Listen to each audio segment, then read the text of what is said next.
اعوذ باللہ من الشیطان الرجیم بسم اللہ الرحمن الرحیم۔ برادران عزیز و معزز خواتین، آج کی اس نشست میں لعن کے احکام اور مسائل بیان ہوں گے جو احادیث نبی صلی اللہ علیہ وسلم اور قرآن حکیم کی روشنی میں ہوں گے، جس کو ہم سوال و جواب کی شکل میں آپ کے سامنے پیش کر رہے ہیں۔ آج کی نشست کا پہلا سوال ہے، لعن کسے کہتے ہیں؟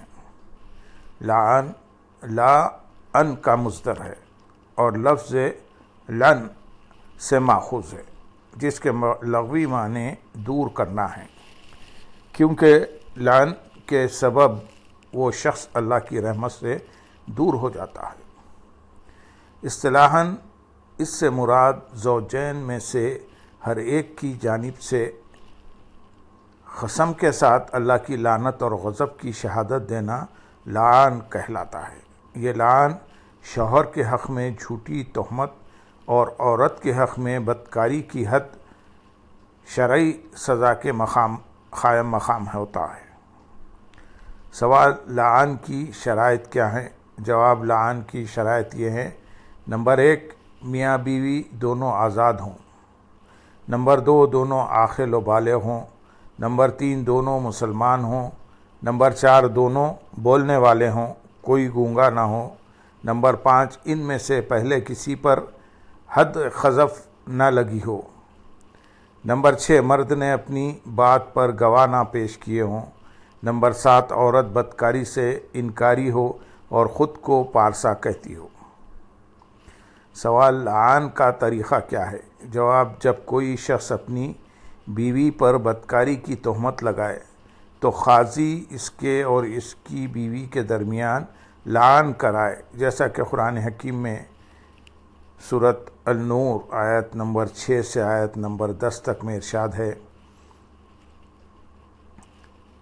اور جو لوگ اپنی بیویوں پر بدکاری کی تہمت لگائیں اور ان کے پاس سوائے اپنی ذات کے کوئی گواہ نہ ہو، تو ایسے کسی بھی ایک شخص کی گواہی یہ ہے کہ وہ خود 4 مرتبہ اللہ کی قسم کھا کر گواہی دے کہ وہ الزام لگانے میں سچا ہے، اور 5ویں مرتبہ یہ کہے کہ اس پر اللہ کی لعنت ہو اگر وہ جھوٹا ہو، اور اسی طرح یہ بات اس عورت سے بھی سزا کو ٹال سکتی ہے کہ وہ 4 مرتبہ اللہ کی قسم کھا کر خود گواہی دے کہ وہ مرد اس تہمت کے لگانے میں جھوٹا ہے، اور 5ویں مرتبہ یہ کہے کہ اس پر یعنی مجھ پر اللہ کا غضب ہو اگر یہ مرد اس الزام لگانے میں سچا ہو، اور اگر تم پر اللہ کا فضل اور اس کی رحمت نہ ہوتی تو تم ایسے حالات میں زیادہ پریشان ہوتے، اور بے شک اللہ بڑا ہی توبہ قبول فرمانے والا، بڑی حکمت والا ہے۔ یعنی مرد 4 بار کہے، میں گواہی دیتا ہوں کہ میں نے اپنی بیوی پر بدکاری کا جو الزام لگایا ہے، اللہ کی قسم میں اس میں سچا ہوں۔ 5ویں بار کہے، اگر میں جھوٹا ہوں تو مجھ پر اللہ کی لعنت ہو۔ عورت اس طرح اعلان کرے کہ میں گواہی دیتی ہوں کہ اللہ کی قسم خاوند مجھ پر بدکاری کا الزام لگانے میں جھوٹا ہے۔ یہ جملہ 4 بار کہے۔ 5ویں بار کہے، اگر وہ سچا ہے تو مجھ پر اللہ کا غضب ہو۔ اگر خاوند تہمت لگا کر لعن سے انکار کرے تو قید کیا جائے گا، اگر پھر بھی لعن نہ کرے تو اسے حد قذف لگائی جائے گی، یعنی 80 کوڑے۔ یوں ہی عورت لعن سے انکار کرے تو اسے قید کیا جائے گا، اگر پھر بھی نہ کرے تو گویا اس نے خاوند کی تصدیق و تائید کر دی، لہذا عورت کو حد زنا لگائی جائے گی۔ لعن کرنے کے بعد اس عورت سے قربت حرام ہو جائے گی، مگر محض لعن سے عورت کا نکاح نہیں ٹوٹتا بلکہ عدالت کی تفریق شرط ہے۔ جب قاضی ان میں تفریق کرائے گا اس وقت عورت کو طلاق بائن ہو جائے گی، اگر قاضی نے تفریق نہیں کی تو نکاح برقرار رہے گا۔ سوال، لعن کے لیے پہلے مرد گواہی دے یا عورت؟ جواب، لعن کے لیے پہلے مرد گواہی دے گا۔ سوال، کیا لعن کے بعد طلاق دینا ضروری ہے؟ جواب جی نہیں، لعان کے بعد طلاق دینا ضروری نہیں۔ جب شوہر یہ کہہ دے کہ اللہ کی قسم یہ عورت بدکار ہے اور ایسا 4 بار کہے، پھر 5ویں مرتبہ کہے کہ اگر میں جھوٹا ہوں، اگر میں جھوٹ بولوں تو مجھ پر اللہ کی لعنت ہے، پھر عورت 4 بار قسم اٹھا کر کہے یہ جھوٹ بولتا ہے، اور 5ویں مرتبہ کہے اگر سچا ہے تو مجھ پر اللہ کا غضب ہو، ایسا کرنے سے نکاح ٹوٹ جائے گا۔ لعان طلاق بائن ہے، طلاق کی ضرورت نہیں رہے گی اور عورت عدت گزار کر جہاں چاہے نکاح کر سکتی ہے۔ حدیث مبارکہ سے بھی ثابت ہے کہ لعان کے بعد طلاق کی ضرورت نہیں رہتی، بلکہ ان کے درمیان تفریق کر دی جائے، جیسا کہ حضرت عبداللہ بن عمر رضی اللہ تعالیٰ عنہ سے مروی ہے، حضور نبی اکرم صلی اللہ علیہ وسلم نے انصار کے ایک مرد اور عورت سے لعان کروایا اور ان دونوں کے مابین تفریق کرا دی۔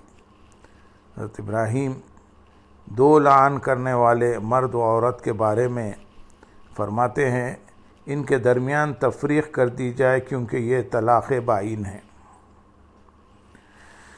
سوال: اگر کوئی شخص اپنی بیوی پر بدکاری کا الزام لگائے اور ثبوت پیش نہ کر سکے تو اس کے بارے میں کیا حکم ہے؟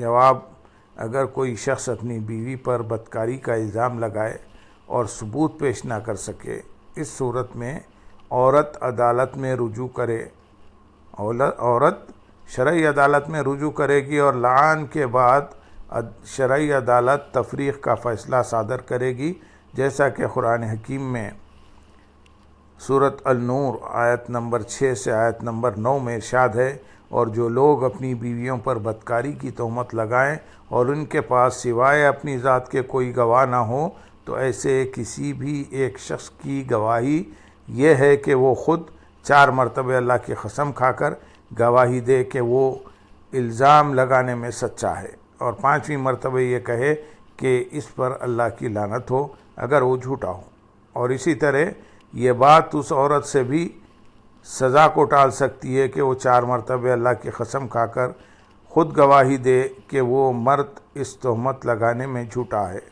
اور 5ویں مرتبہ یہ کہے کہ اس پر یعنی مجھ پر اللہ کا غضب ہو اگر یہ مرد اس الزام لگانے میں سچا ہو۔